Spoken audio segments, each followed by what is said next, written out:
Rishuras and so forth, I will teach. I press homage to the Gautama, who out of his compassion toward the holy Dharma to rid us of distorted views.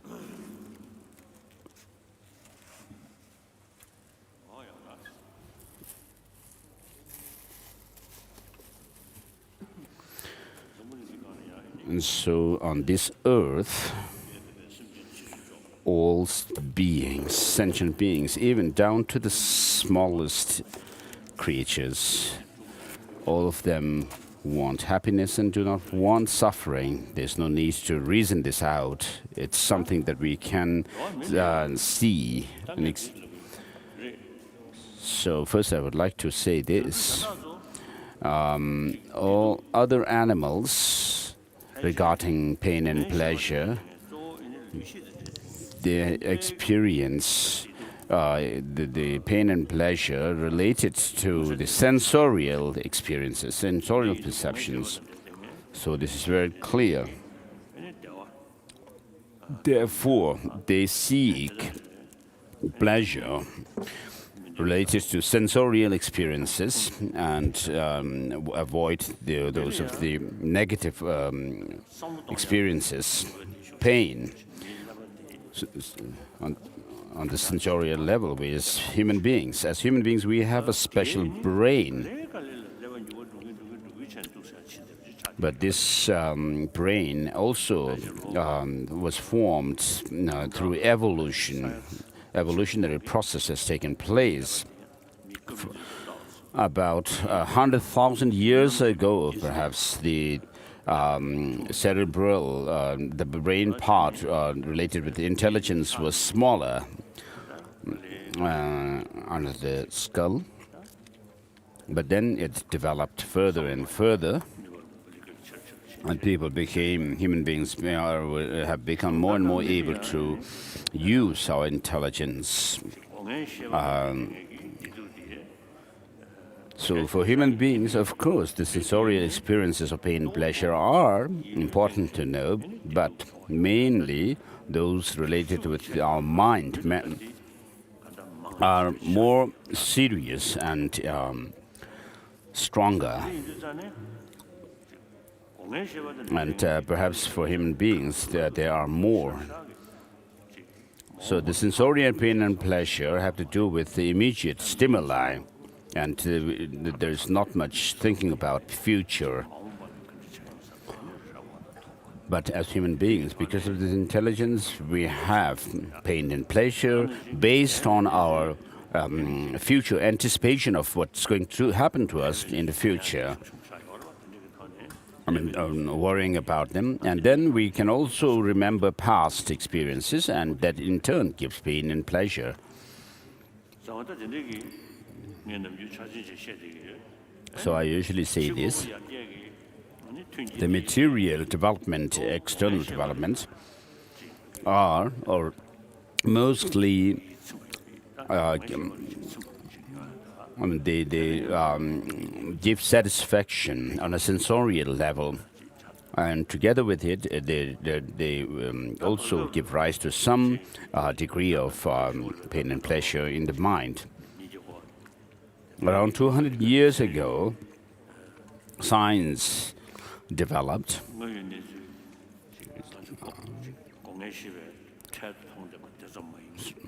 Not only checking in, science did not only check what we can actually see with senses, but they go deeper. And because of the scientific development, there has been technological development through which the material progress also happened.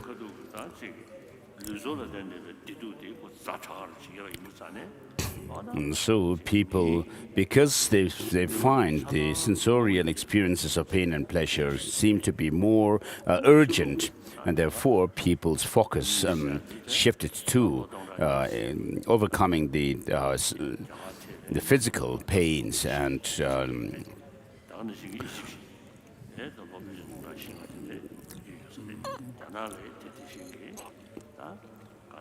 so in India about 3,000 years ago, And also in the Middle East, in Egypt, about maybe 4,000, or in China 5,000 years ago, there had been.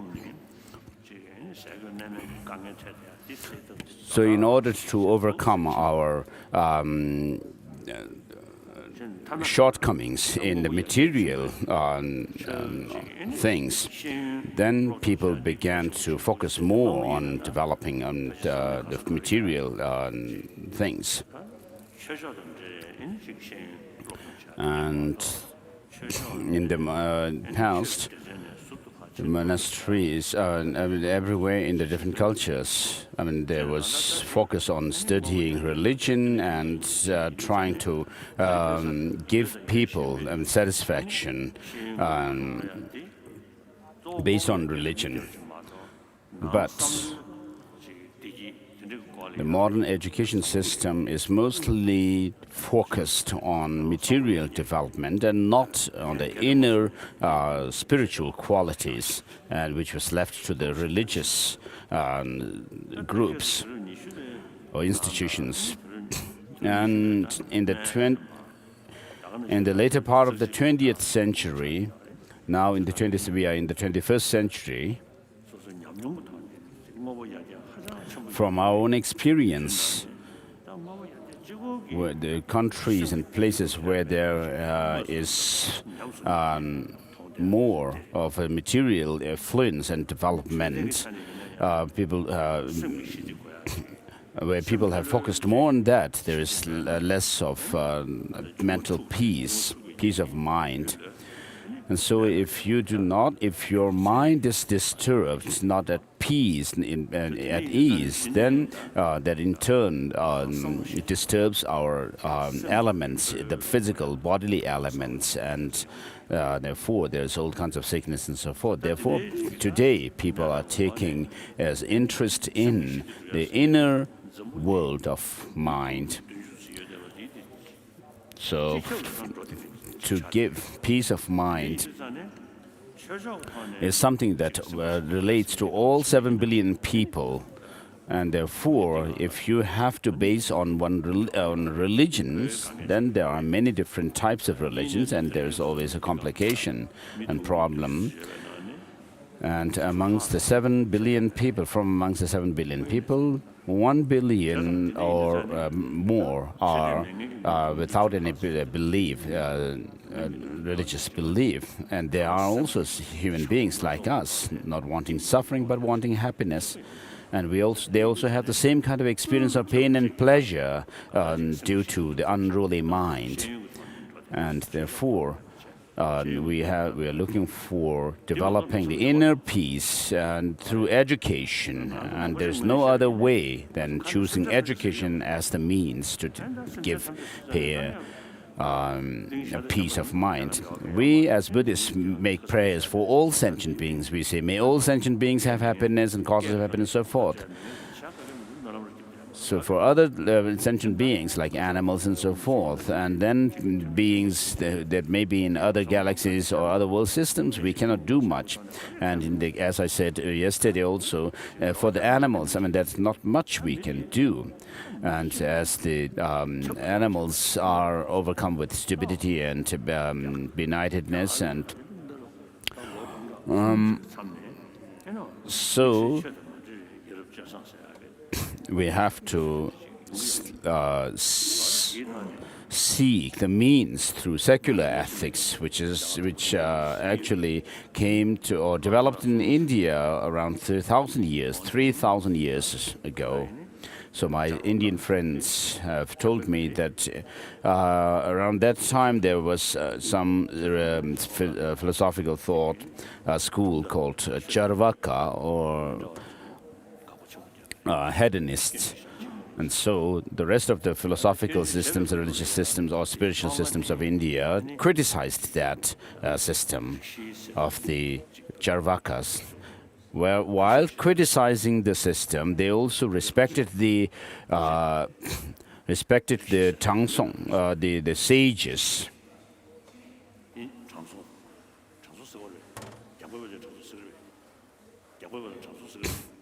So His Holiness is checking with some Rinpoche thing whether Rishi, the Indian word, means a righteous one, an upright person, or sage. So what that shows is that in this noble land of India, even in those ancient times,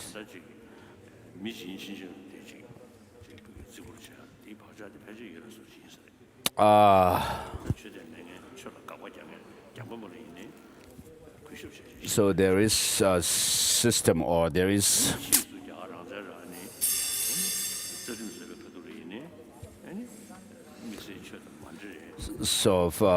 there was a, sorry, I can't hear anything, but I believe His Holiness is talking about this development of the secular ethics in India in those ancient times, and even today in India, Indian constitution even is based on secularism.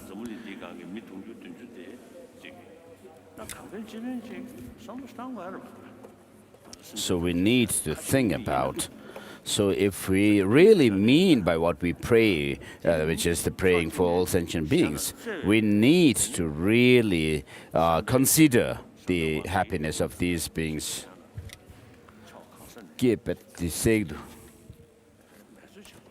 So we need to actually put effort in to help those 1 billion people on this earth. And so as individuals also, each of us are one of the 7 billion people. And if we could develop peace of mind within ourselves, it helps oneself as well as others. So we are living in this world. So if the whole world is on fire, I mean, you cannot just stay indifferent and idle. Although the fire may not have reached you yet, but since you are part of the 7 billion people, or part of this world, we as individuals need to take responsibility and think about the whole globe. So even if you look at animals, the animals who live in community, they do not have any religious belief, nor any law or any kind of judicial law, but they actually work in unison. They take responsibility for the community.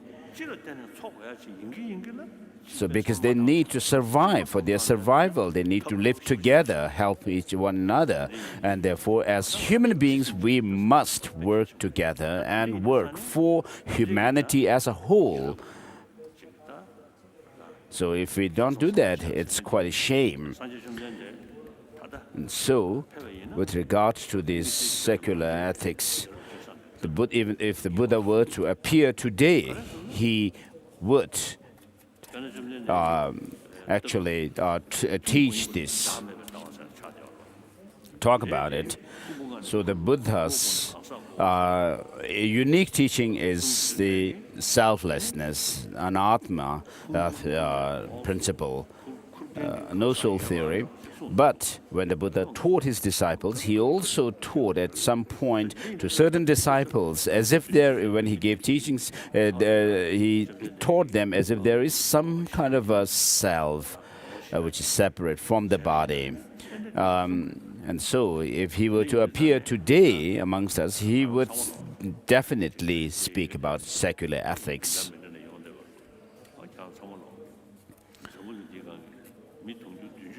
And so all of us, all of you gathered here, each and every one of us are one of the 7 billion people.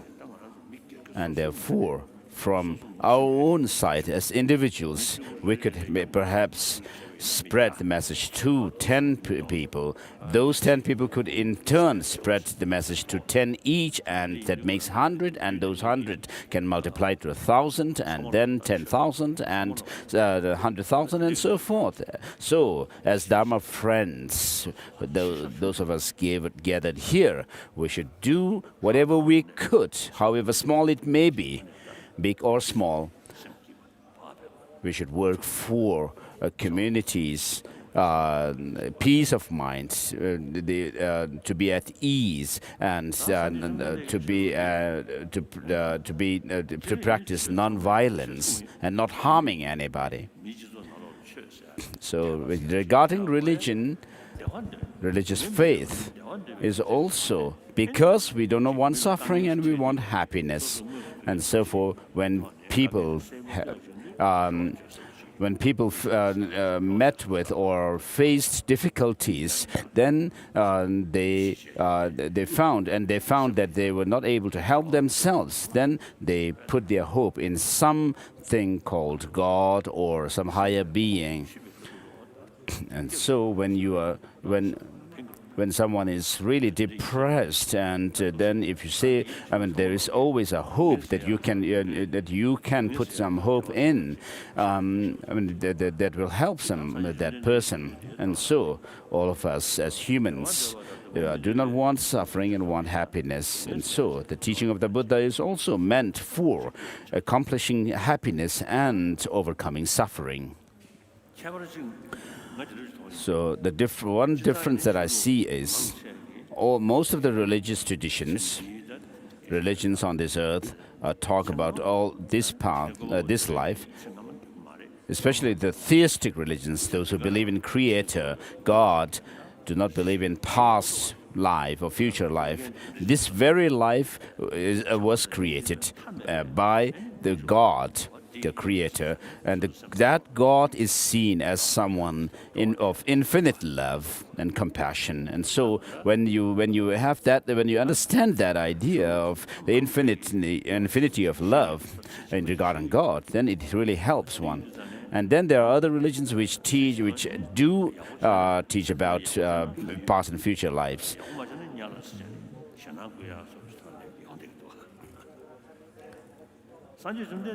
And regarding this, since the theistic religions do not believe in past and future lives, they talk about also heaven and hell as well. And so if you do not follow the will of God, you'll go to hell, and if you follow the will of God, you'll go to heaven, and so forth, are taught. But regarding the Buddha's teaching, the Buddha taught the true cessation. And if there is a possibility for us to attain this true cessation, so cessation here doesn't mean to cease. It doesn't mean that we should cease happiness, but it's about ceasing suffering. And therefore, in order to introduce us to this cessation, the Buddha taught the true suffering and true origin of suffering. And when you see that there is a possibility to overcome that suffering that the Buddha has taught, then you will have this interest and enthusiasm to attain that. So it's not like scaring you away by saying that there's suffering. So as Nagarjuna says in his Datnavali, that all of us want happiness, do not want suffering. And within the happiness, there is the higher realms of existence that we could achieve, and then the ultimate liberation, the definite goodness. And so as Buddhist practitioners, our goal, temporary goal, is to achieve higher rebirths. That's not the ultimate goal, but having achieved a higher rebirth, as Rinpoche says, by what path do we overcome the samsara, and on what kind of physical basis do we do that? And so for the path, there is the understanding of selflessness. And without intelligence, there's no way you can come to understand selflessness.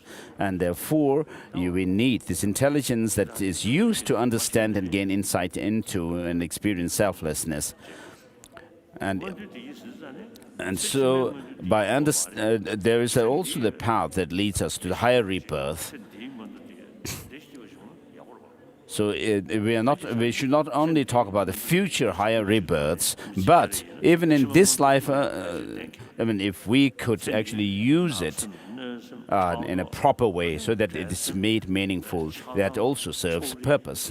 If you live life swayed by jealousy, attachment, anger, and so forth, you are actually making this life less meaningful.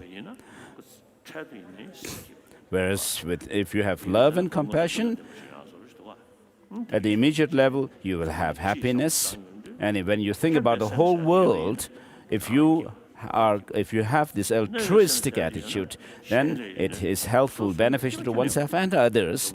Whereas if you have a malicious thought, state of mind, then it's no use for oneself and others. And so people who are always who create situations where they have more and more enemies will never be happy. Even at the time of their death, they will not die happily. And so on this earth, there are people who actually have killed others or who kill others without any hesitation, and they are called heroes. And these heroes, we hear that sometimes there are stories that they don't die happily. Whereas if you become friendly with others and others are friendly to you, and then you will also be able to die rather peacefully. And so the teaching of the Buddha shows the path or the means to higher rebirth, and then the ultimate goal of liberation. And within liberation, there is the mere liberation from the negative emotions, the destructive emotions, and then the liberation of the higher liberation or the highest liberation of Buddhahood, which is the total freedom from all defilements in mind, both the afflictive emotions and the cognitive obscurations. And those, therefore, in order to, with regard to the higher rebirth, within the Lam Rim tradition, the practices are meant for three types of beings with three types of capacities. And so the teachings pertaining to the beings with inferior or lower capacity are given certain teachings for higher rebirth, and then the teachings pertaining to the intermediate types of beings, for them we have the teachings on the Four Noble Truths and so forth, through which we are led to liberation. And then those of the highest capacity, beings of highest capacity, are given the teachings that are given in the teachings pertaining to great beings.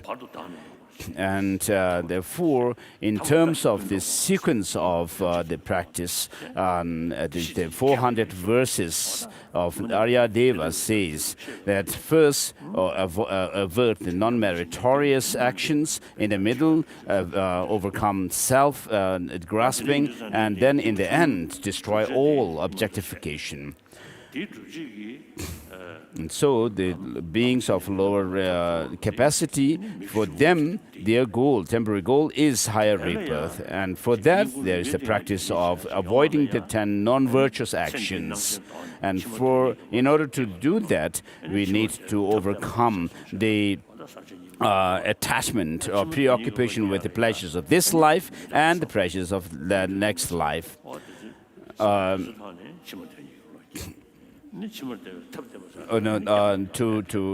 We seek the future life and avoid the negative actions and attachment to this life. So with regard to practice of compassion and love, it's even done by Christians. they also seem to have the practice of the 10 virtues and refraining or restraining the 10 non-virtuous actions, except maybe there's difference in the last, the 10th non-virtuous action, which is wrong view, which could be interpreted according to their different religious traditions.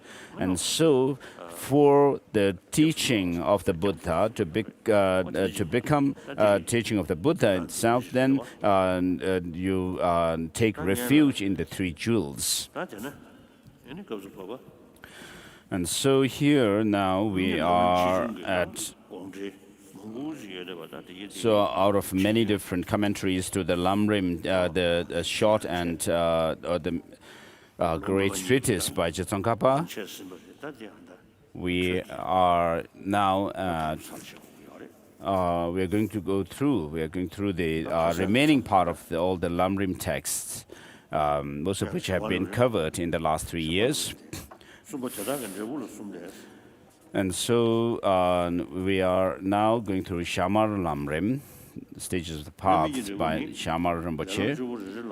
And regarding these texts, we are at the point which is third, which is showing the result of the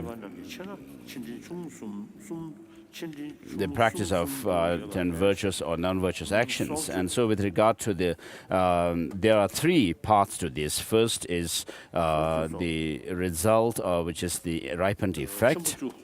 And so each of the 10 parts of the non-virtuous actions,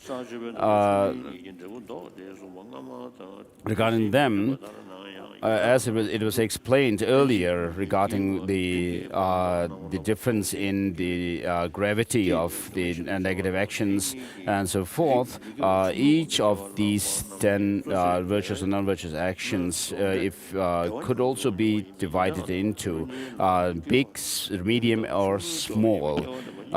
Depending on whether you create the karmas constantly or occasionally or sometimes, or only doing it only once, and also depending on the big, medium, or small degrees of one's intensity of one's negative afflictive emotions.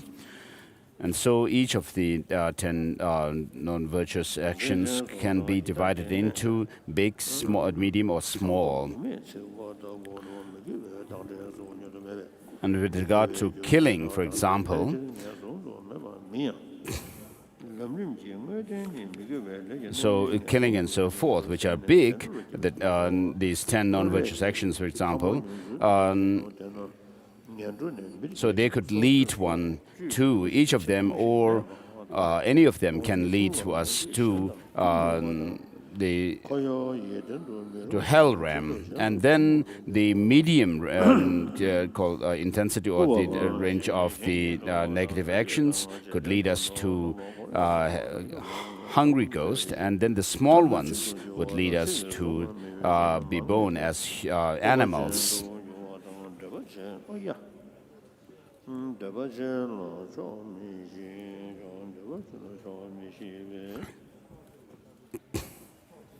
So this is relating all the 10 non-virtuous actions for each of these big, medium, or small. So this is what is mentioned in the in Arya Asanga's actual determination of the levels. And then in the Dashabhumika Sutra, the 10 Grounds Sutra, with regard to the second and third, which means the medium strength of the negative actions leading to the hungry ghost, and the small ones leading to animal ram. Regarding these two, it's mentioned called otherwise.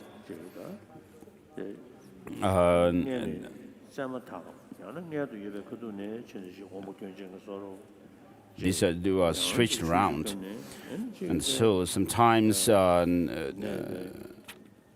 as a result of our negative actions of killing, for example, even at a very young age, sometimes people die at birth, or at very young age people become very sick, and then they remain sick and frail throughout their life.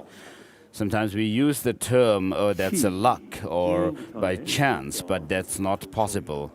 So maybe from the point of view of some condition, external or internal condition, we may talk about, we may use this term, this is by chance. But basically, because we have to base on the experiences explain the experiences on the karma. I mean, with regard to karma, if you have created a karma, it doesn't go to waste. If you have, it will give rise to its effect. And you will not meet with the results of those karmas, I mean, if you have not done them.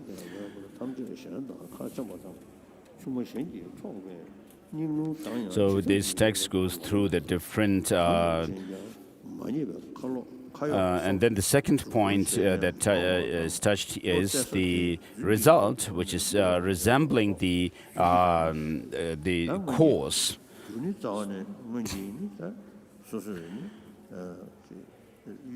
So with regard to the deception and being cunning, and then you tell lie. Even in this life, if you do these, then people will not trust you. Whereas if you are transparent, honest, and just, then even animals would appreciate you, what you do. And so, regarding this, I mean, the same principle can work in terms of past and future lives. So some of you may have heard this story. When I was young in Lhasa, there are some birds which were kept in cages.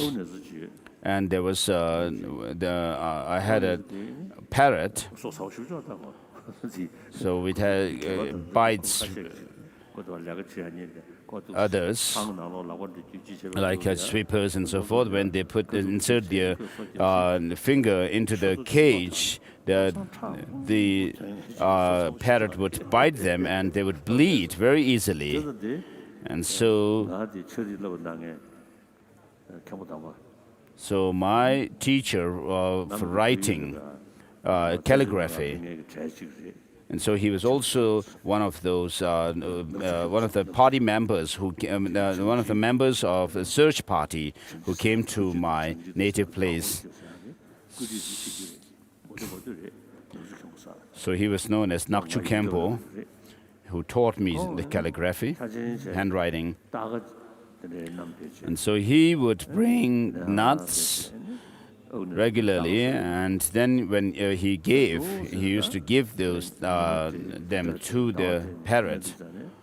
And so as the days, weeks, months, and years went by, the parrot also began to appreciate and admire him, Kempo Tamba, my late teacher of calligraphy. And even when the parrot couldn't see his body, but just hear his steps, the parrot became very excited.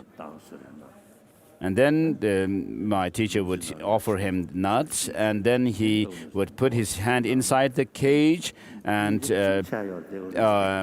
pat on the head of this. And sometimes he would even kept his fingers underneath the beaks and hit them very lightly. The parrot would regurgitate the nuts as if it was offering it back to him. And so that was quite a sight to watch, and I became jealous. So because I expected the parrot to respect me like it did my teacher.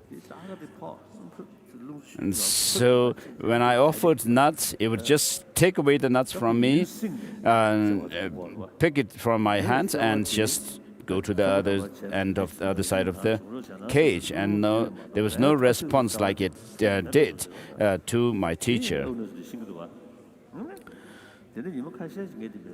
So the parrot also was aware that I didn't mean really to be kind to him, but just to seek his positive response. I was giving those.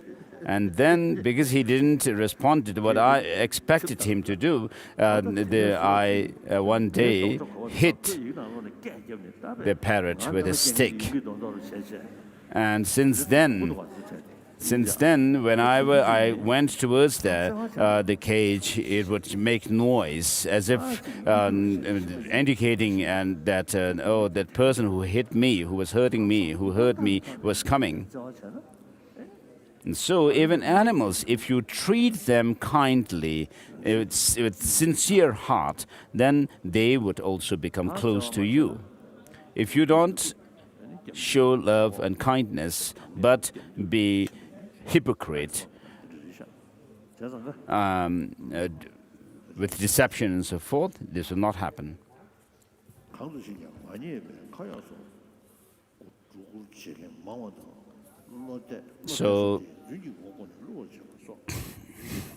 So this is related with the stories related with lying, telling lie.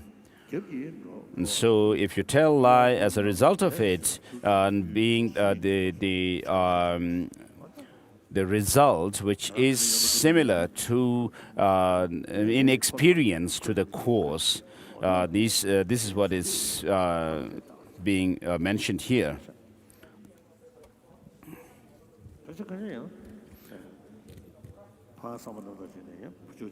So sometimes when people are, if you really are sincere to others, people would really appreciate it. But sometimes there are people who take advantage of you, however sincere you may be. In Germany one time, I was invited to some ceremony. And when I was going to the venue in my car on the road, of course, as a human being, I don't need anybody to introduce someone to me as such, because I always consider the other person to be human, like me. And so on the road, en route to that venue, I smiled to the lady who was walking on the side of the road, and that woman, actually, the lady, showed a very strange look to me. And so she showed me a very serious face instead of appreciating my positive gesture. And then I also turned around my head. So my sincere act actually created some suspicion in that lady. And so generally, of course, if you are sincere to others, and then the others would appreciate you. I have many friends around the world, because if you are honest with them, sincere in your heart towards them, then naturally you create more friends.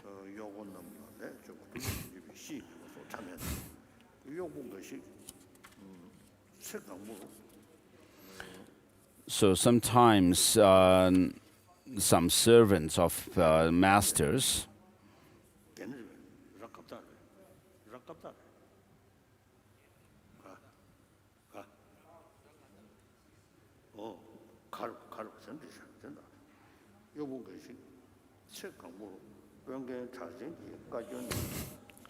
So sometimes certain servants have to suffer scoldings and also all kinds of bad criticisms from their masters and their wife due to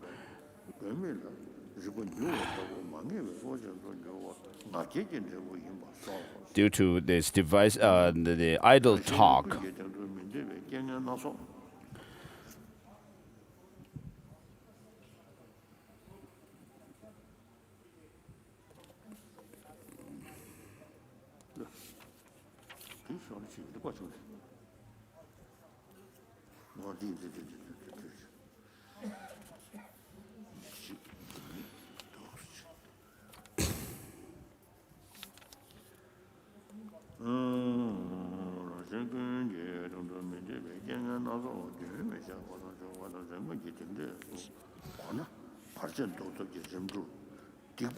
So it says here that when you meet with all kinds of misfortunes continuously, understand that those are the results of one's negative karmas.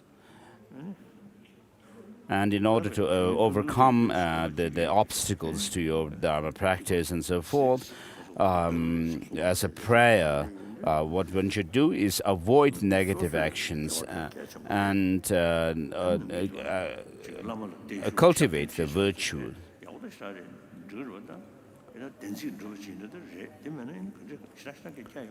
So, of course, we can actually make prayers. I mean, we may be able to request some lamas for prayers for us, but mainly what the disciples need to do is to cultivate virtue as best they can, and the lamas, on the part of the lama also, those practices should be done, and the disciples' practice is the best way to make offering to this lama. So if you are not motivated by these principles, then doing all kinds of prayers and rituals and so forth,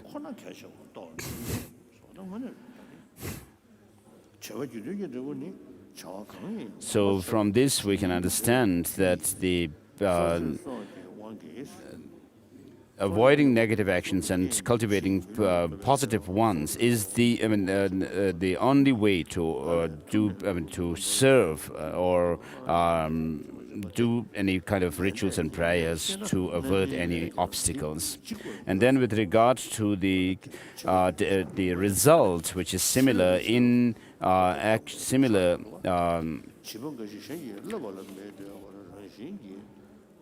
in terms of the actions, or in terms of their actions.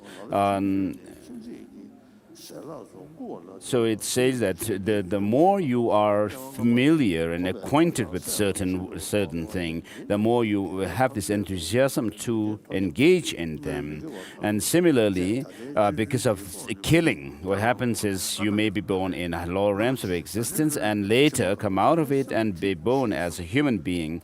And even as a human being, because of the killing in your past life and killing and so forth, which are negative actions, there is this natural tendency in the beings to again take life, and therefore, so it seems it called certain actions also give rise to their effects in the form of environments that we live in. And so we go, the text says that we go from lower level to lower level. It's as if with head down.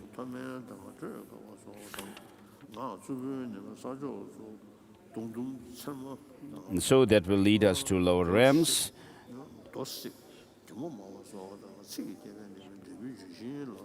And so if you are able to understand the significance of law of causality, then this kind of the result, which is similar in action or to the cause, should give you more fear than thinking just just thinking about the ripened effects. And so some children, without having relying on others to teach them, they have this very strong tendency to kill anything that they see, like the bugs and like bees and so forth.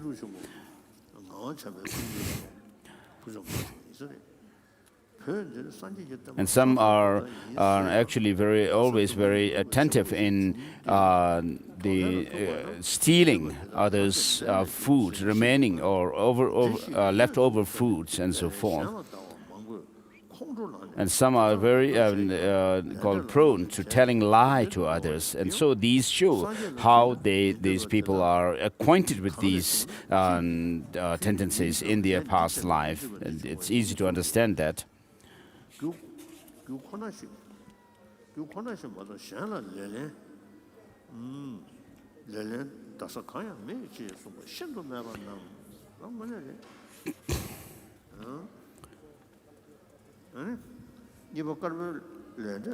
So His Holiness is making a comment on this last part of this section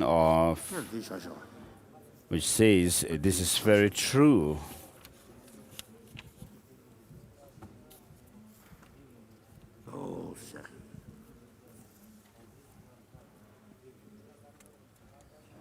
So we'll leave here with regard to this text.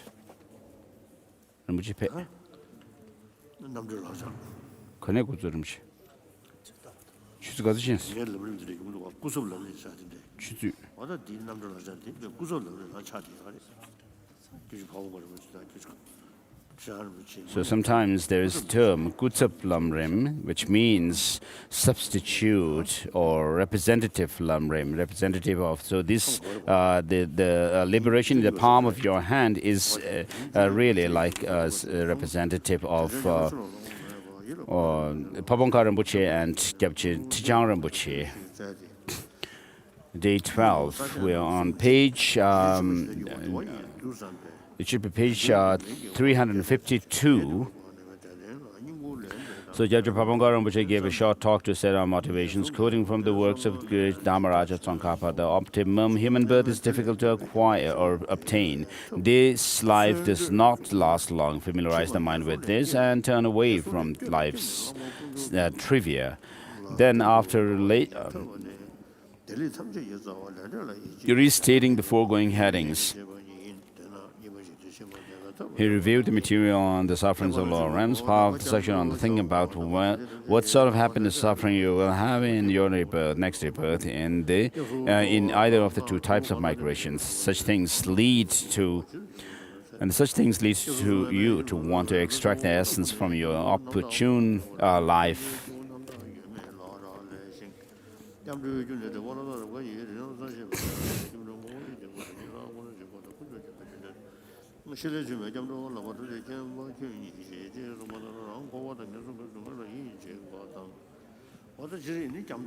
So with regard to taking refuge, there is a refuge in the context of the lower beings of lower scope, intermediate scope, and great scope. And within the later, there is a refuge within the Mahayana context and also the Sutra context and Tantra. And within Tantra, there is external, internal, and external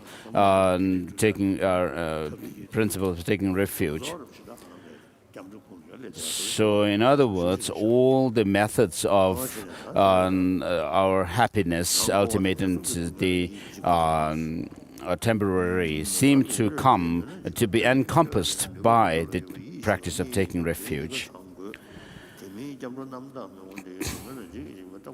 So taking refuge, the holy gate for entering the teachings. And this has 5 sections. The courses on which one's taking refuge depends, what objects to take refuge in, and 3, the criterion for taking refuge sufficiently, and 4, the benefit of taking refuge, and then the 5th, advice after one has taken refuge. And with regard to the courses on which one's taking refuge depends Our proper taking refuge depends on whether we have within our mind stream the proper causes for taking refuge. These causes are discussed in Losang Chökyi Gyaltsen's Melodious Laughter of Losang, answers to questions on the widest altruism of all, which says,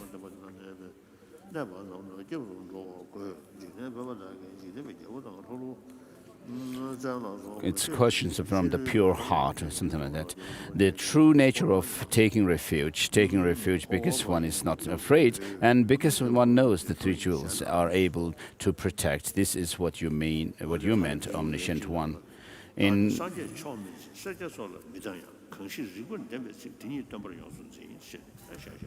this praise to the Buddha, it is said that I do not consider the Buddha to be the highest and the best, nor do I consider the Kapila and so forth inferior.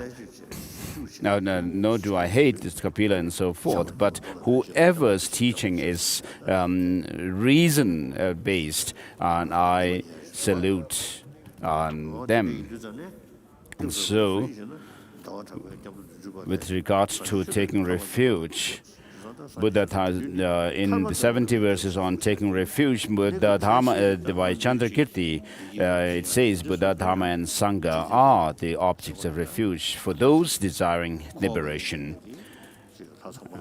And so even Brahma and so forth, who are worldly gods, may be able to help us to a certain degree, but with regard to grasping at some independent self or a true existence,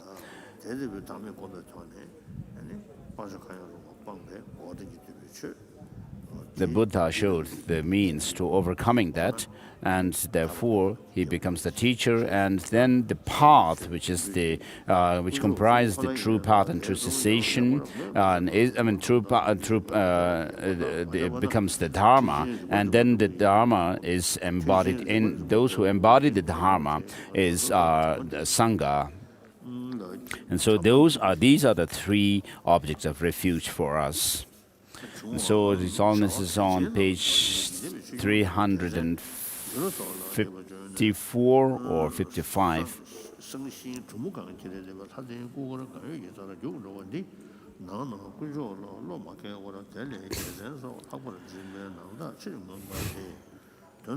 So it says that running up the hill and to make offerings in a hurry and so forth, I mean, taking that to be very important is a sign that you don't really have the spirit or the intention or to take refuge in the three jewels that much.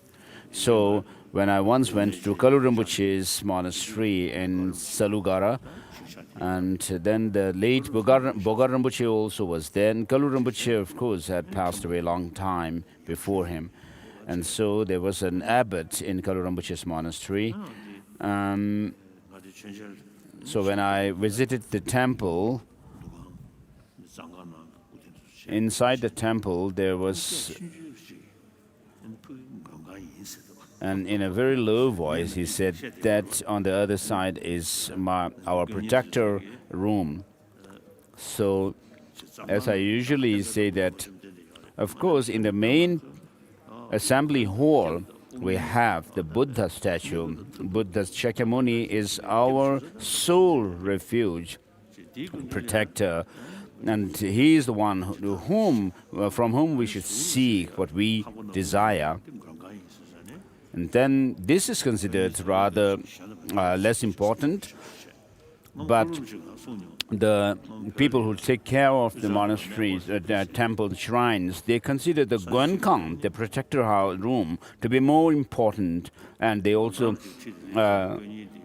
have kind of act as if they are very fearful. They fear the protectors. Kalu Rinpoche used to tell me that, told me the story. When Kalu Rinpoche, when he went to a protector house, the caretaker of that protector house actually made some 3 prostrations and then took him into that room. So the Buddha is the one who has taught us the real path to lead us out of samsara, but he is considered less important than those of the so-called protectors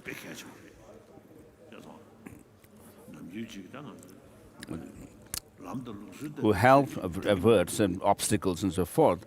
And so it's very important for the monastic institutions where you have study of philosophy for the students to really take interest in them, in their studies. So sometimes with regard to Kanjur and Tenjur, they are considered as scriptures that should be kept on the altar, or just to read occasionally for some pujas, and these should actually be used as textbooks for us to study.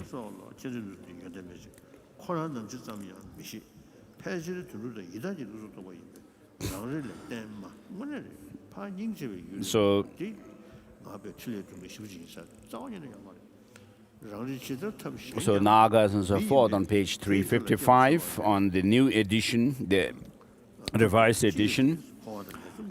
Nagas, kings, spirits, kings, and others do not have these three qualities: the omniscience, love, and ability. They don't even know when they are going to die.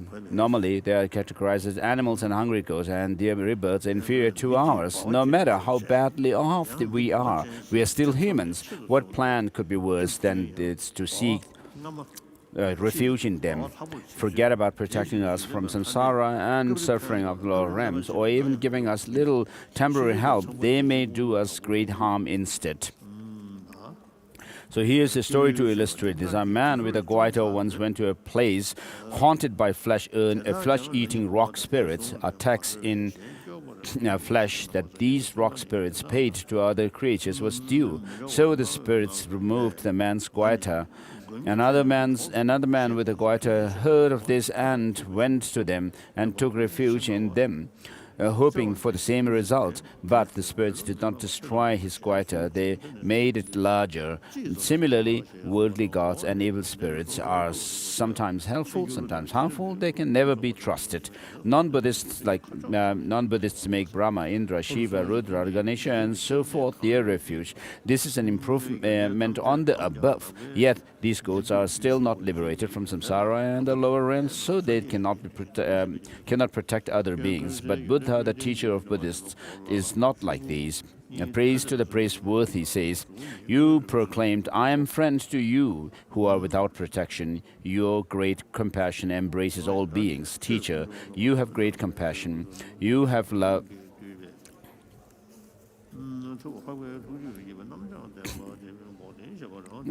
You have love, you act by your love, you are diligent, you are not lazy. Who else could be like you? You are the protector of all sentient beings, you are a kind relation to all. So it says, I will discuss the Buddhist scholars individually in another section. According to the section, he has three magnificent qualities: omniscience, love, and ability or power.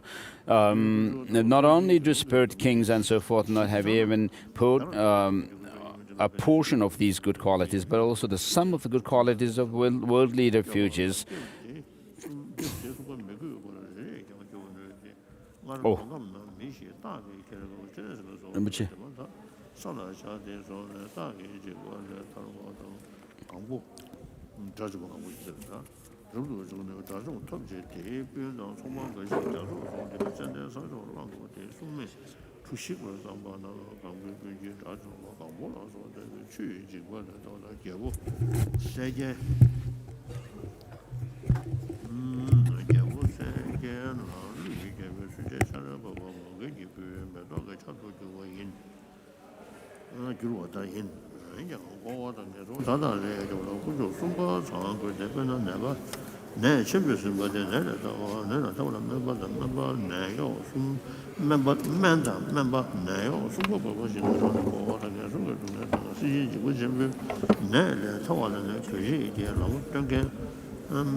We're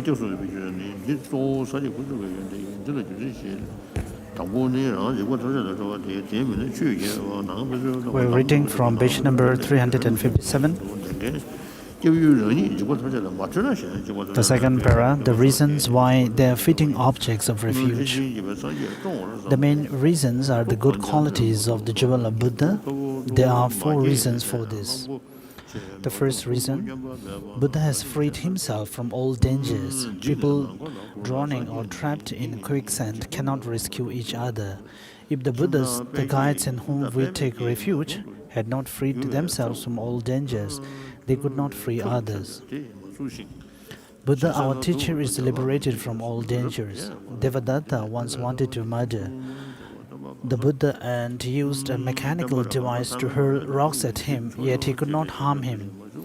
In Rajagriha, Ajatashatru let loose Dhanapala, a mad, untamed elephant. All the other arhats are terrified and flew into the sky, but Buddha was not afraid and subdued Dhanapala. A householder named Sharigupta devised a plan to throw Buddha into a pit of fire, but Buddha did not come past. Sharigupta poisoned Buddha's food, but this did not succeed either. After Phapong Rinpoche had told his story at length, he continued, Sharigupta, his wife, and the rest regarded our teacher as a mere ordinary being who could be intimidated by fiery pits or poison. One can readily compare this with the section on devotion to one's spiritual guide that tells how one cannot be sure of appearances. This indicates that Buddha has freed himself from all danger because he has abandoned the 2 types of obscurations together with their karmic instincts.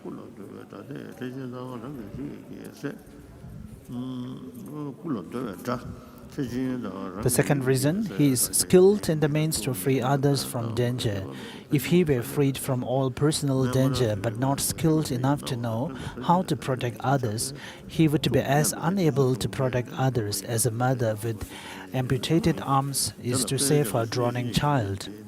But the Bhagavan, the Buddha, is skilled in the means of subduing his disciples. He liberated such great sinners as Angulimala, who was consumed by feelings of hostility, Pramodita, the king of celestial musicians, and Uruvila Kashyapa, who were consumed with pride, and such powerful creatures as the Yaksha Harita and Yaksha Adavaka. Such people with dull faculties as Sudapandaka, who benighted ignorance, such people who were old and have few good merits as the householder Sharijada, and such people will create lust as Nanda. That is how skilled Buddha is in means of subduing disciples. The third reason, he reacts compassionately to all without feelings of intimacy or distance. If he did not do this, he would help only those dear to him, not his enemies. Buddha, however, has no feelings of intimacy or distance toward any being. There was no difference in the help he gave and the intimacy he felt towards Devadatta, a sworn enemy, and Rahula, his own son. Devadatta ate a vast amount of medicinal butter in order to compete, but he could not digest it and became very sick. Buddha, our teacher, freed Devadatta from the illness by swearing that he loved Devadatta and Rahula equally. Shakyamuni Buddha was the Buddha who came to our present world system. If we were to compare, we will see that other Buddhas shared the same qualities. The fourth reason, the Buddha works for the sake of all people, whether they have helped him or not. We do not do this. When we gain a little power or wealth, we do not judge the downtrodden worthy enough to hold a conversation with them or say a few kind words to them, let alone help them. We work for the sake of people who have helped us, not the people who have not, so we do not protect the downtrodden. Buddha is not like this. He works for the sake of everyone, whether they have helped him or not.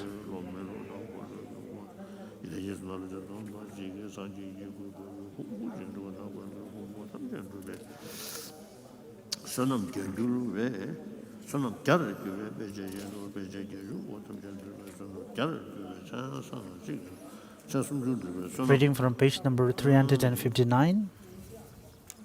The second para, Kyabje Pamong Rinpoche spoke in greater detail on how Buddha offered his protection and care for those most unfortunate. Thus, the Buddha has great compassion for all and has no feelings of intimacy or distance. Furthermore, he works for the sake of all, whether they may help him or not. But he loves pathetic virtues especially. If he were not loving or did not have great compassion, he might not offer his protection even when sought. But the Buddha has these qualities, and they say he definitely offers protection even when it is not sought. After this short discussion on the reasons for taking refuge and the beings in whom to take refuge, Kyabje Pamong Rinpoche continued. The measure of having taken refuge. This third section has 4 subsections. The first is taking refuge by knowing the good qualities of one's refuge. And this is 3. The good qualities of the Buddha, the good qualities of Dharma, the good qualities of the Sangha. The good qualities of Buddha.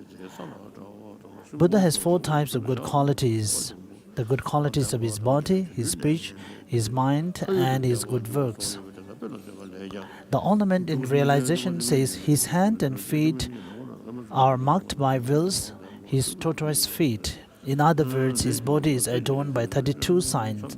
The same text also speaks of the sage copper-colored nails, that is, he is also adorned by 80 marks.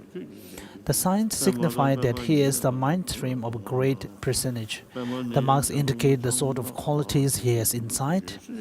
It is very powerful to think about the natural qualities of the marks and signs, the good qualities of their causes, and so forth. Nagarjuna's precious garland tells us that if one added up all the merits in the world of Pratigya Buddhas, the learner and no more learner Sharvakas, the world emperors, and so on, all this merit will produce a single pore on the body of a Buddha. All the merit needed to produce all the pores of a Buddha multiplied by 100 will produce one of the marks. All the merit needed to produce all the 80 of these marks multiplied by 100 will produce one of these noble signs. The merit needed to produce 30 of these signs multiplied by 1,000 will produce the Urna hair curl, which is between the Buddha's eyebrows. The merit needed to produce this last sign multiplied by 100,000 would produce the Unisha. The merit to produce these multiplied by a quadrillion produced the Brahma voice of the Buddha.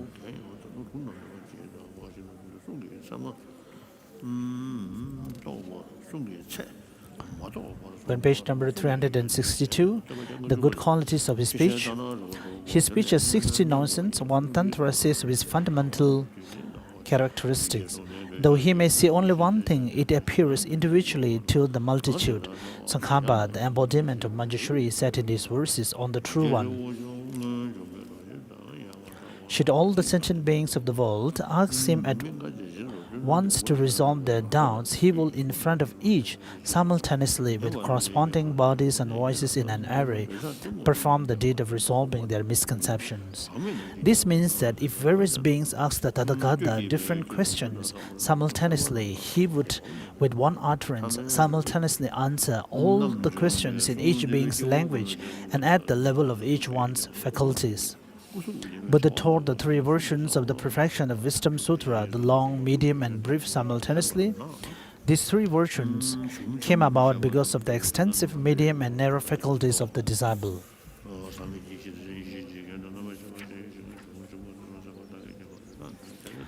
And the next is the good qualities of his mind. We are on page number 364. As discussed in more detail in the classics, the good qualities are to be understood as the 21 divisions of the unsullied primal awareness, the 10 powers, the 18 unique qualities, and so forth. People who study and contemplate the classics need to contemplate these extensive teachings in order to derive some benefit. In short, there are 2 types of good qualities, those that come from omniscience and those that come from love. Because Buddhas are omniscient, even when in meditative absorption on ultimate truths, they are aware of and perceive all knowable as plainly as they would a fruit resting in their hands. One can know this from the praise to the praiseworthy. Bhagavan, all phenomena throughout time, all sources and all places come under the jurisdiction of your mind, like a mirror balance in your palm. To all phenomena, mutable or immutable, whether single or multiple, your mind is open without obscuration, like the wind blowing in the sky. Once a Shaya called Nandaka died, the priests summoned the dead man while they performed the funeral rites. The dead man's form manifested, and the priests gave it food and drink. It behaved just like Nandaka. The man's relatives thought it was really Nandaka, but our teacher told them it was a likeness of the dead man created by the celestial musician.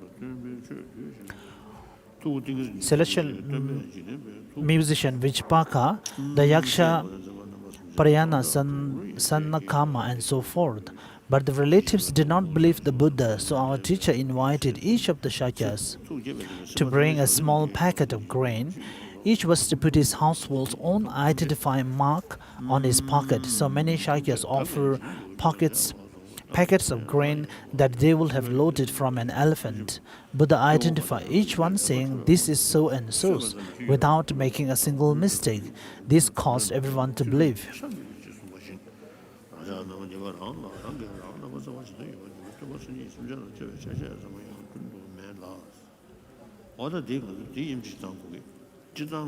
So here we need to draw a distinction, and when it comes to the loving kindness for the ordinary person and those of the enlightened being Buddha, for the ordinary person it is something related to attachment, which comprise the certain percentage of attachment, and also which aims or look at a limited number of beings. But whereas the Buddha's great compassion, which is being presented in the text, is very different, and it is aimed at all the sentient beings. And when for the ordinary person, when we develop love towards one's friends and families, the reason or the purpose behind is due to being near to that family or friend.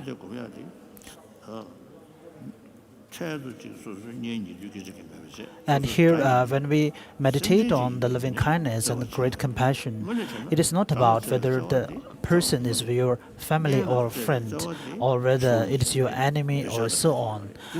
Your love towards your friends and family is more of an attachment. And every religion, major religions, teach about the importance of compassion. And I think that the teaching of compassion, the compassion that is being taught, is not related or not bound with attachment or desire.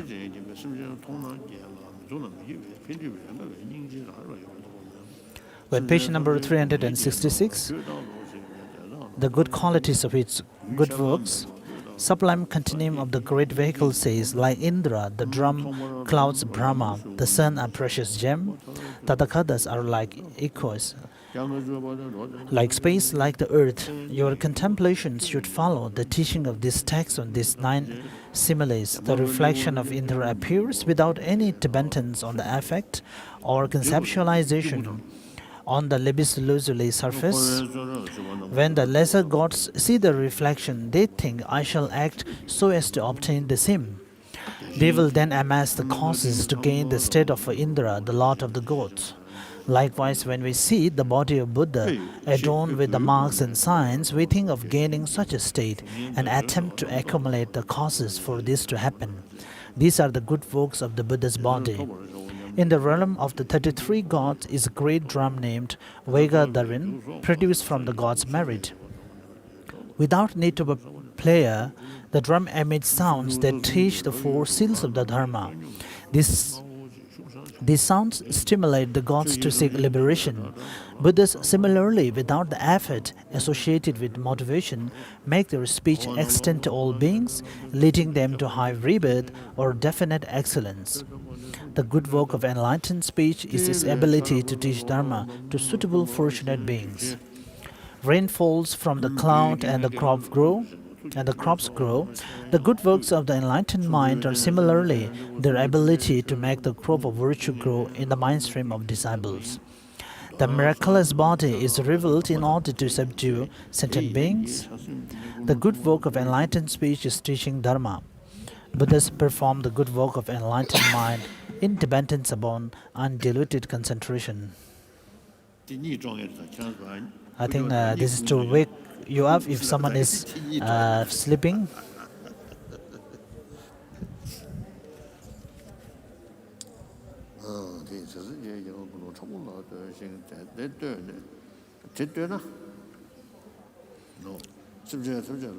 In short, bodhisattvas on and below the 8th level have to make coarse efforts.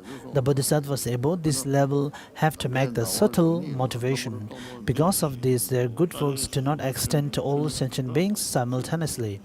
But the Buddha's good works do not depend on the motivation of thinking, I shall work for the sake of sentient beings, or on effort. As an illustration, the moon in the sky has no conception of us, yet its reflection appears on dew on the tips of blades of grass and on the surface of water in many hundreds of thousands of containers, provided the water is clear and still.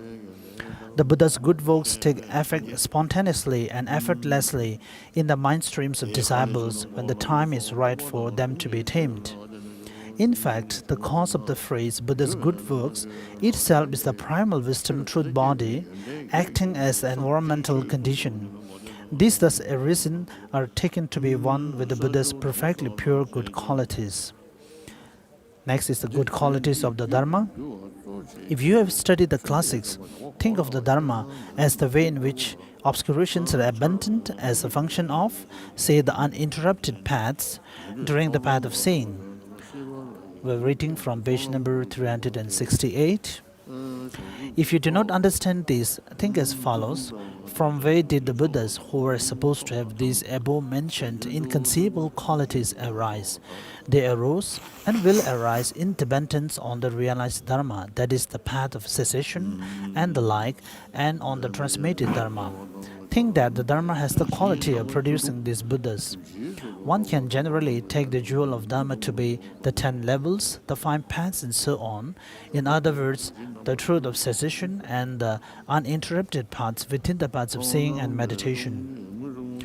However, the most important thing is subduing one's own mind stream. So, in simple terms, to give you a rough illustration, it is all right to take the Lam Rim as the jewel of Dharma. I've already said this. The good qualities of Sangha. Let us take the example of a Sharvaka on the path of accumulation. He was moved to renounce cyclic existence and then enter the path of accumulation. He built up the 13 prerequisites for enlightenment, achieved the first 3 wings of enlightenment, emanated himself for the good of others, received the clairvoyant power, and so on. Sharvakas on the path of preparation have understood the 16 aspects of the 4 truths through first mental images. Sharvakas on the path of seeing have directly understood emptiness on the path of meditation. I think recently we have a saying that we have a difference between the Mahayana or the Theravada traditions or the lesser vehicle tradition. And we also used to refer to the Bodh Gaya region's practitioners as Theravada tradition. I think it's a big mistake. The bhikshus and the practitioners of the Theravada traditions are, of course, really the great practitioners who have very depth understanding and practice of Vinaya. In Tibet, we have the tradition of Mulla Sarvastivada traditions, and through the Shandarakshita, the lineage of the monks' ordination came to Tibet, and so therefore maybe the commitments are a little bit lighter compared to the Theravada traditions.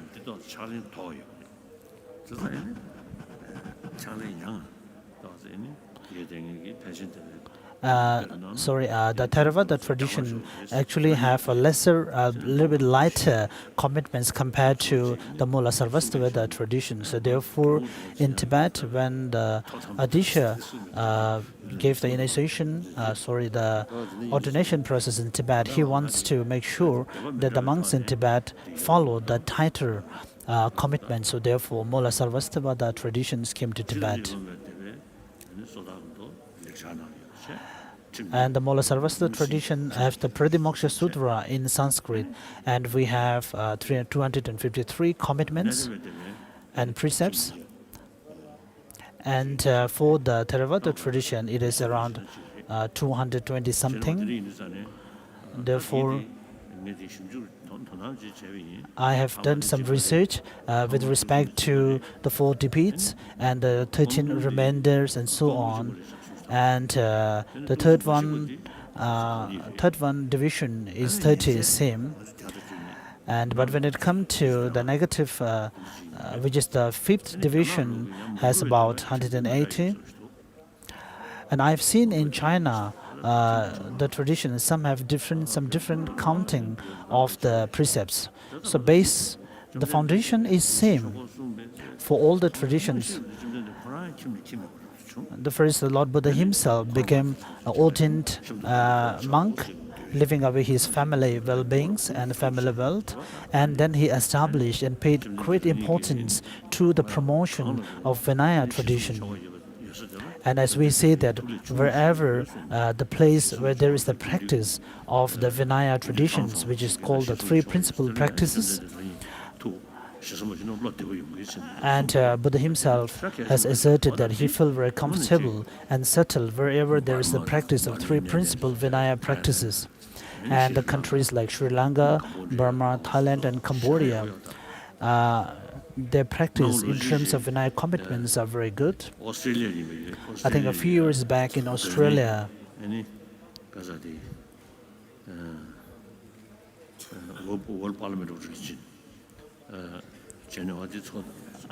during one of the conferences called a Parliament in Australia, I also participated in that conference. And I was not able to attend the recent one due to my illness. So I used to attend that conference in Australia. And at that one of those conferences, and 2 bhikshus from Burma tradition, Burma, came and they wanted to see me. And they were respectful, and I also wear the saffron robe. And they came to my hotel.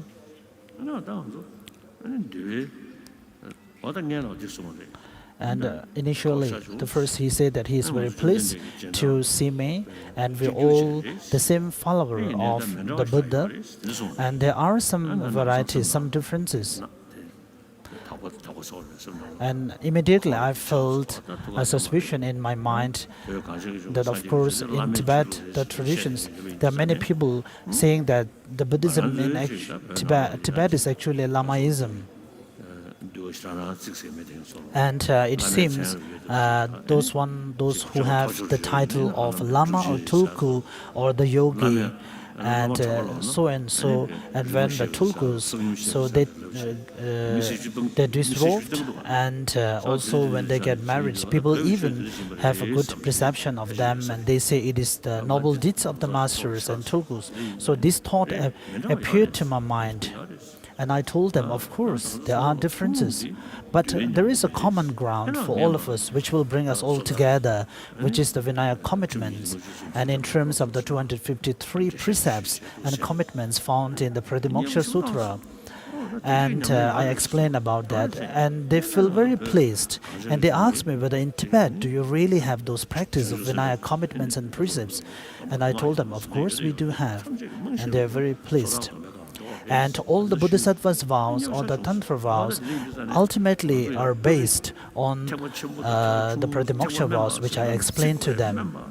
And generally, when we refer to the other traditions as lesser compared to Mahayana, of course, the term is we can find in the ornamental text by Maitreya himself. But generally, when we use the term the lesser or the Theravada as being a lesser compared to Buddha, then that is a great wrong way of explanation. And the text, the Vinaya text that is found in Theravada tradition is the basis of all the Buddha's teaching. So these are the foundation and the basis, and based on which we have to promote and practice the 6 perfections and the 10 grounds. So without having the foundation and the basis of the Vinaya tradition that is found in the Theravada traditions, there is no way that we could strengthen or further our practice of the 6 perfections and the 10 grounds. And when we draw a line between, or draw a border between different traditions, and also the Korea and the Chinese, since they to the recitation of Wisdom Heart Sutra, which is similar to our Sanskrit traditions, so we feel a little bit closer towards them. But in general, then for those who do not consider the Mahayana as a teaching of Buddha, so we felt a kind of distance among ourselves. In Tibet, of course, the Vajrayana teaching has prevailed and very commonly and popularly in Tibet.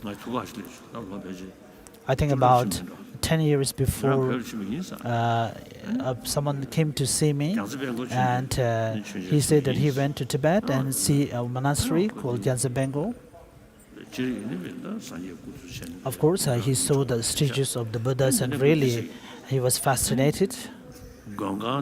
But when he went to the protector's dark room, when he saw the tutelary gods and also the protectors with different postures and gestures, he was so frightened he did not fall asleep that night. And so he was asking me, the teachings of Buddha, the Mahayana teachings, which is foundation, have the great compassion and love. How come you have such gods and deities with such fierce facial expressions and postures?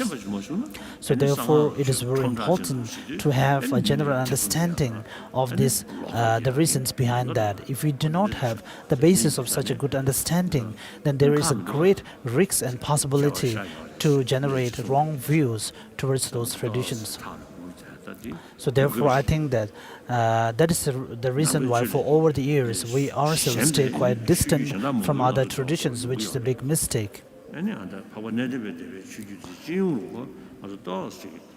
There are many traditions of Buddhist followers, but we generally feel those who are in the Mahayana traditions, if they feel a little bit distant from the Theravada practitioners, in their mind, if they have such kind of feelings, then it is really very bad and wrong.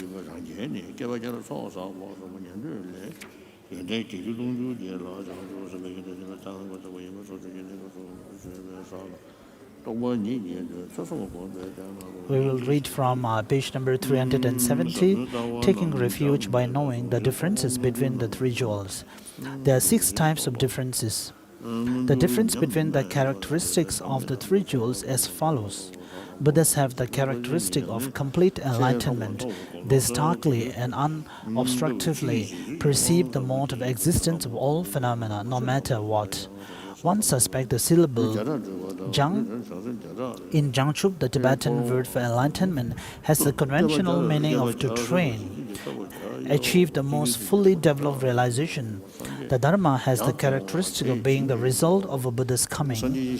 When the Buddha turned the wheel of the Dharma of the 4 truths, his first 5 disciples developed various realizations in their mind streams, the path of seeing and so forth. The same happened in other situations. The Sangha has the characteristic of being the practitioners of their Dharma. The difference between the good works of the 3 jewels is this. The Buddhas teach Dharma by giving the oral transmissions. The good work of the Dharma is different. It causes one to abandon the things one ought to abandon.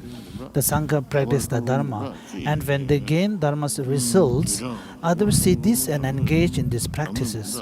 So those who are the Sangha and those who are not together help one another. This is the good works of the Sangha. They manifestly rejoice in virtue. There are different ways of regarding the three jewels when one takes refuge. To rescue someone from the water, for example, you need a boatman, his leather coracle, and the assistants accompanying him. Similarly, one should regard the Buddhas as objects of one's offering and service, the Dharma as the thing to be met manifest in one's mind stream, and the Sangha as one's true friends. The different practices are the means for putting these three different ways of regarding the three jewels into practice. The different ways of recalling them are to remember the different qualities of three jewels. This is explained in the Sutra on the recollection of the three jewels in the passage beginning, thus the Bhagavan Buddhas. Page number 371. Taking refuge owing to one's beliefs. One's beliefs are the Buddha teaches refuge, the Dharma is the actual refuge, and the Sangha assistant practitioners who take refuge. This is illustrated by different ways in which patients pin their hopes on the doctor, the medicine, and their nurse. If through the process of realization and abandonment, one develops each part of Dharma in one's mind stream, one is freed from every type of danger.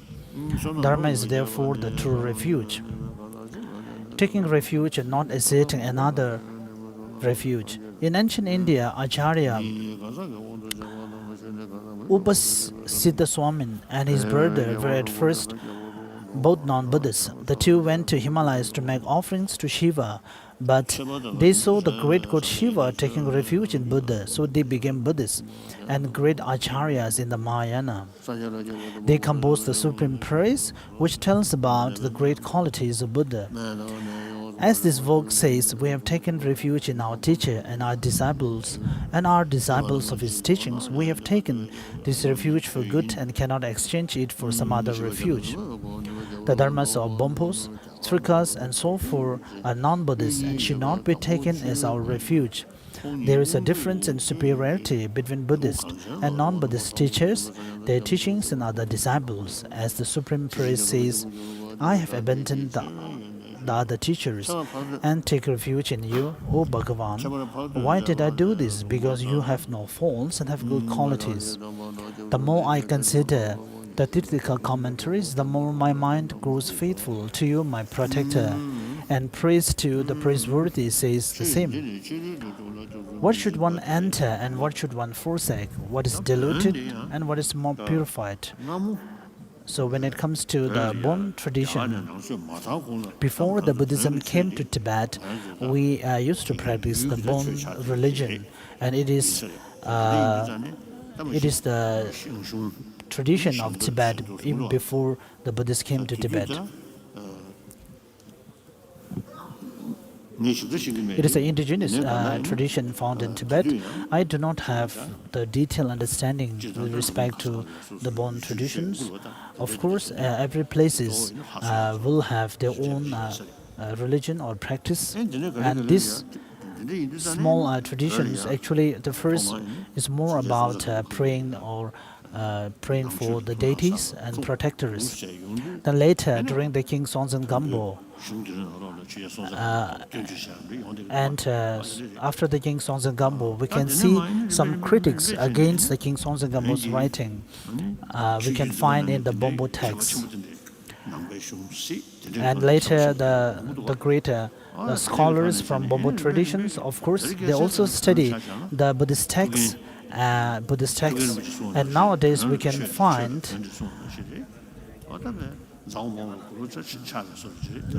there is a great influence in the Bon tradition from Buddhists. And they also study all the treatises and the texts of Buddhists, and they also debate. So today, the Bon tradition today is very different from the original one. And since the Buddhism flourished in Tibet, they also took the illustrations and reference from Buddhism. Of course, the terminology may be different, but the meaning or the content of the text are much the same.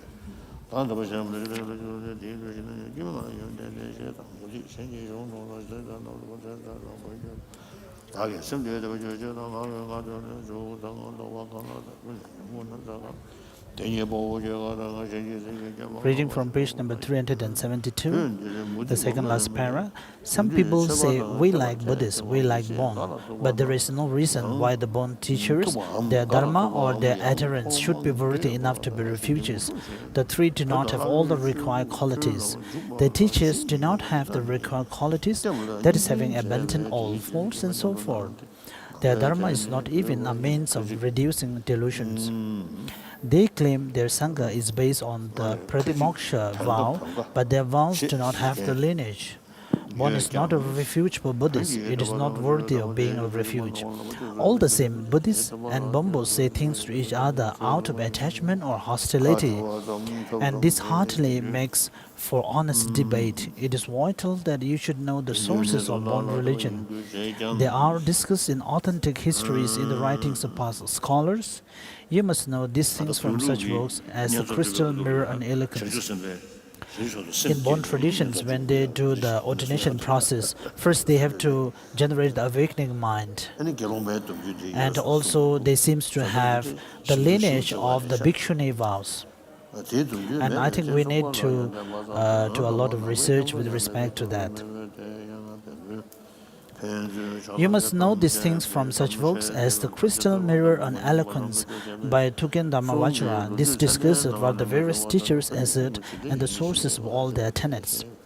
Bon teachers, their teachings and views have been corrupted by non-Buddhist meditations and views. They have also plagiarized the Buddhist scriptures. Their false dharmas were invented a very long time ago, and this evil system is now prevalent everywhere. But it is not a fitting refuge for people who yearn for liberation, nor is it trustworthy. With this in mind, Jigden Kumbu said, as for the Bon meditations and philosophical views, in their system there seems to be the system that the universe was born from eggs or created by Chadedis, Shiva and so on. These are borrowing from Tirthika views. The history of later Kadamba says, Tirthikas and Bombos soon gain cities. Happy now they later go to the low realms. Tirthikas and Bombos are like fire. You feel comfortable when somewhat near, but really touch them and you will be burned. Jamilaribha, the Lord of Yogis, says the source of Bon is perverted dharma, a creation of nagas and powerful elementals. It does not take one to the ultimate path. Bon is the most inferior lineage. The difference between Buddhism and outsiders hinges on the refuges. The refuge of Buddhists is the three jewels, of non-Buddhists, Brahma and Indra. The fully enlightened Buddha is himself freed from samsara, so is able to liberate others.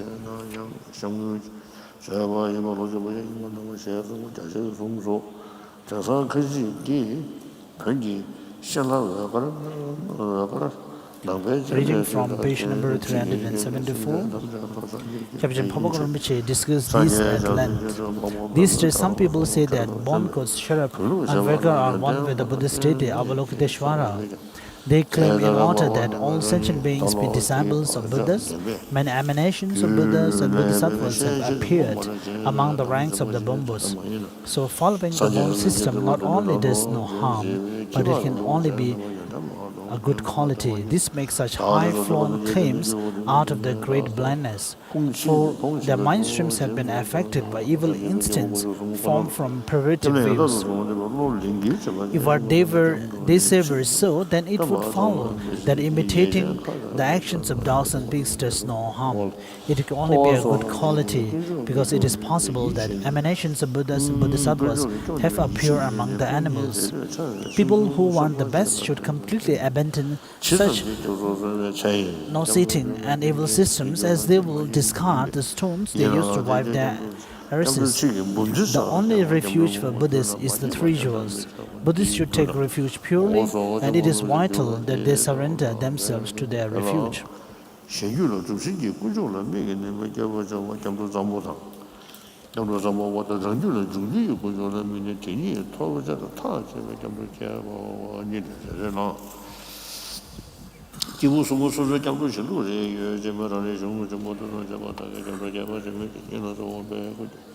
There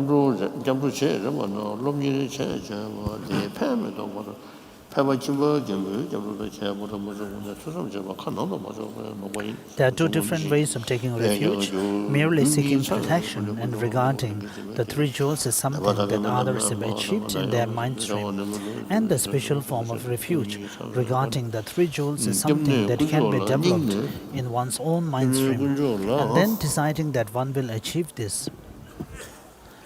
There are ways of taking these two types of refuge in each of the three scopes of the Lam Rim. But since we are people who study and contemplate the classics, we must mainly try to take the special form of refuge.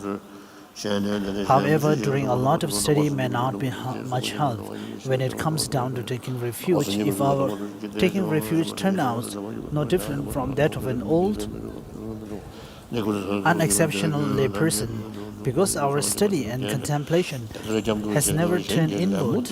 Yet even when we know nothing of the classics, we should have both causes for taking refuge and should surrender ourselves to the three jewels. Here is the way to do so. Think about the way patients entrust themselves to their doctor, medicine and nurses, and their mental state. If you have all the causes for taking refuge and entrust yourself to the three jewels from your heart, you will develop refuge properly in your mind stream. These then are the main things. Without them, nothing will come of reciting the refuge formula many times and of claiming to be a bodhisattva or knowledge bearer. As the Kadambas of old sage, the elder facing you may not yet have joined the ranks of Buddhists. So whenever do any kind of recitations and prayer, we always need to think about the meaning. The verbal or the speech or the words and the lines are just to remind you about the meaning. The most important is to think about the content. And many times we stray away, but still in the process of doing the recitation and prayer, our minds stray away to different things, which is of not much benefit. Reading from page number 375, the benefits of taking refuge. There are 8 of these. You become a Buddhist, you become a candidate for all vows, you will use up obscurations occur from previously accumulated karma. You will easily accumulate a huge amount of merit. You will not be bothered by the harmful actions of humans or creatures. You will not fall to the lower realms. You will effortlessly achieve all your temporary and long-term aims, and you will soon be enlightened. When you take refuge, therefore, don't merely repeat the same words as other people or take refuge only verbally. Take refuge from your heart. You become a Buddhist only when you develop the act of taking refuge properly in your mind stream. Reciting the refuge formula hundreds of thousands of times doesn't make you a Buddhist. People these days say you must recite the refuge formula a number of times. People who instead say you must develop it on your mind stream are rare. In Dabba, a monk named Athar was doing a retreat with friends in which they were to recite the refuge formula a number of times. Athar gave proper thought to the meaning behind the taking refuge, and so took a long time. The others were much quicker because they only repeated the words of the refuge formula. They had nearly completed 1 billion repetitions. Fearing that Athar will not complete the required number, they asked him how many he had done, and Athar said, "Have you only been toting up some number for the refuge formula?" So if you recite the formula while keeping your attention on taking refuge, you will be significantly ripened by it. When you take any of the 3 types of vows, you must precede these by taking refuge. If you do not, you will not receive the vow. Just as the ground supports houses, crops, walls and trees, forests and so on, the act of taking refuge serves as the basis for receiving all vows. You may have committed many karmic actions in the past and accumulated many obscurations. For example, the major heinous crimes, such as when Ajatashatru killed his own father Bimbisara, who had achieved the result of an ever-returner, or the minor heinous crimes. But when you have taken refuge, You purify such karma and obscurations because you have taken refuge in the Buddha. Thereafter, saying the names of Buddhas or even reading the set of the Perfection of Wisdom Sutras, one will purify many alien sins and obscurations. The Sutra basket speaks of these benefits again and again. The short Perfection of Wisdom Sutra says, if the merit from taking refuge had form, the three realms will be too small to hold it. In other words, the merit accruing from the act of taking refuge is immeasurable. Moreover, the Buddhas are such karmically potent beings that root virtues generated in relation to them will definitely become the causes of one's achieving full enlightenment. Even if this is done without pure motives. From the White Lotus of Compassion Sutra, Ananda, it is like this. Suppose a farmer, householder, has a field that has no stones, nor stumps, or brambles. It has no pebbles or rubble, and has rich topsoil. He plough it well and prepare it with hand implements. He did right while planting his seed when it was still fresh and fertile.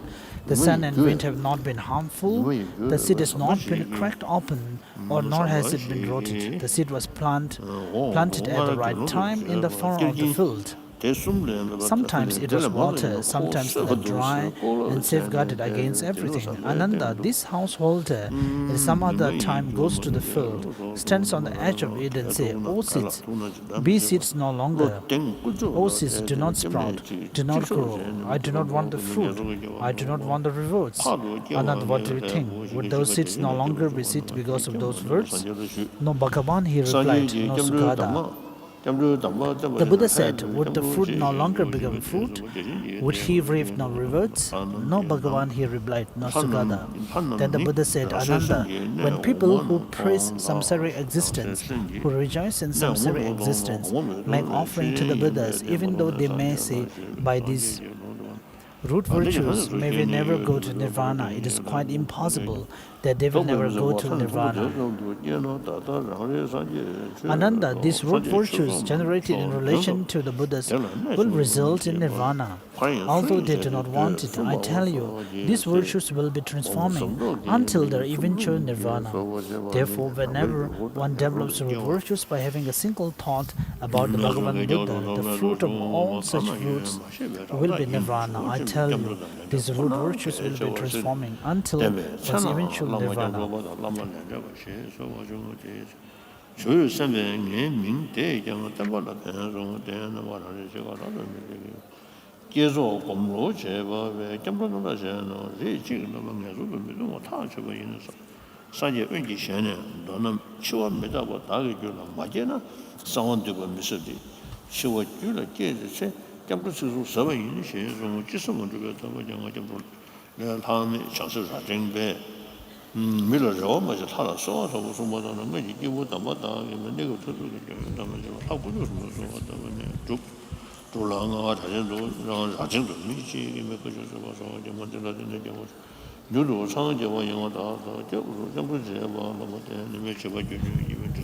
Reading from page number 279.